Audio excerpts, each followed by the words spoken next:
Katulad ni Sandra sa kagustuhang magkaroon ng inaasam na Labubu dolls. Napapost and search din ang kolektor na si Jeda sa Facebook Hulyo nitong taon. Naghanap ako sa pinakamura. Kasi mas mahal na kapag on-hand na siya. Yun, to be honest, the price is different.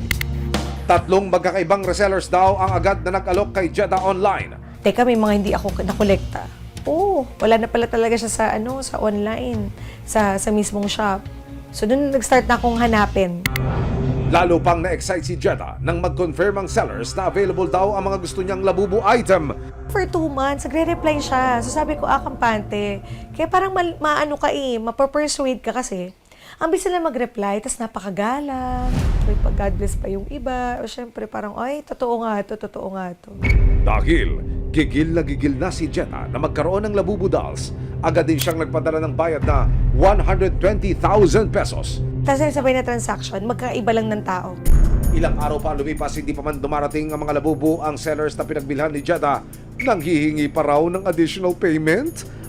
Kasi total down payment lang, so magaan. O down ka lang ng mga ganito, ganyan. 10% down lang.